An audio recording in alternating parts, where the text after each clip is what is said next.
parados em meio à guerra.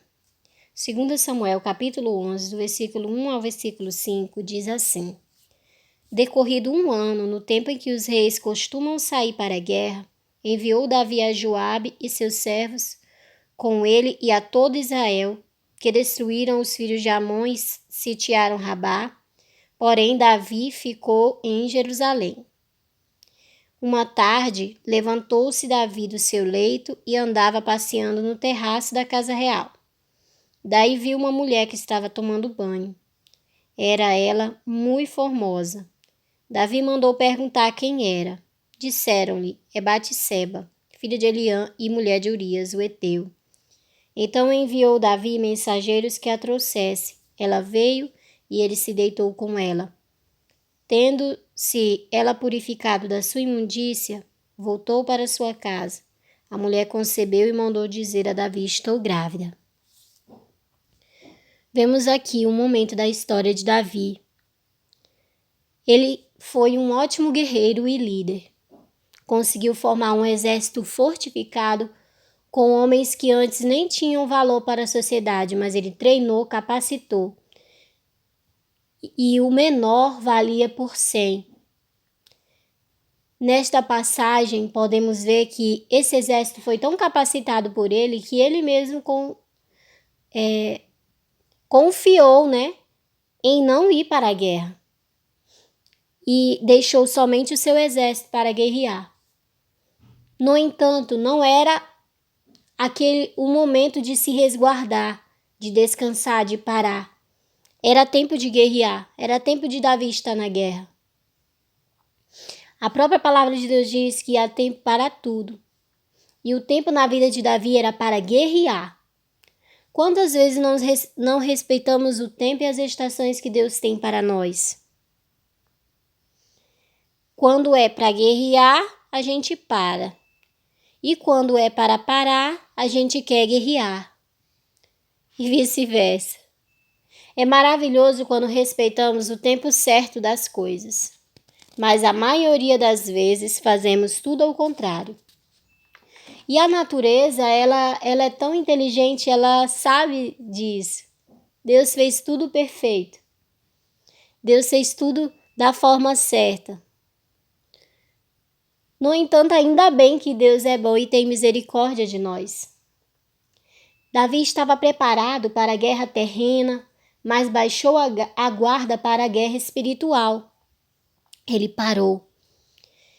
Ele decidiu dar uma trégua dos seus inimigos.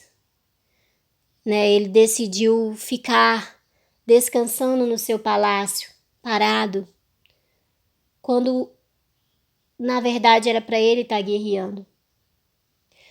O tempo que era para ele descansar, ele teve que aceitar as consequências dolorosas de seus pecados. O povo descansou das guerras enquanto Davi lutava guerras em sua casa.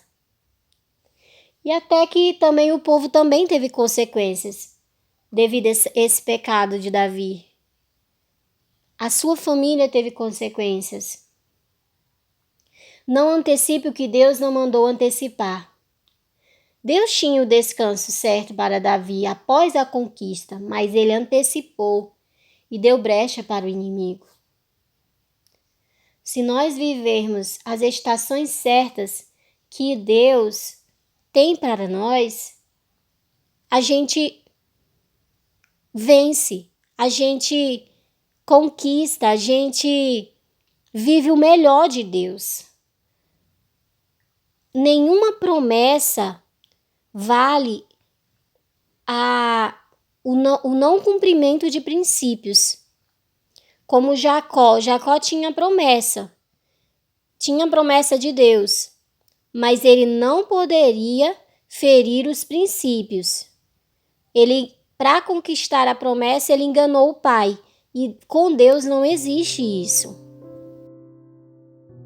Por isso ele teve algumas consequências na sua vida no futuro, como também foi enganado, Mas ele se permitiu ser transformado por Deus, se permitiu ser modelado o seu caráter e se tornou um novo homem, por isso que de Jacó passou a ser chamado Israel. Davi já havia derrotado gigantes, mas uma simples passeada no palácio quase destrói ele e a sua descendência e pôs em risco o seu reino. Os grandes problemas são fáceis de enxergar, mas os pequenos são os mais perigosos, porque muitas vezes vamos deixando de lado achando que são inofensivos. O que destrói o homem são justamente os pequenos pecados que vão sendo cada dia acumulados, e quando se vê um abismo chama outro abismo. Por isso devemos ser sensíveis e atentos à voz de Deus, entendendo a hora certa. Se Deus está mandando você guerrear, guerreie, não fique parado em meia guerra. Guerreie com as armas espirituais que o Senhor prometeu e nos entregou, porque a nossa luta não é contra carne e sangue, mas contra os principados e as potestades. Então nós devemos pegar essas armaduras e tomar posse e ir para a guerra. Guerrear pela nossa casa, pela nossa família, pelos nossos filhos. Senhor Jesus, que o Senhor venha fortalecer cada pessoa que está ouvindo essa mensagem, Pai.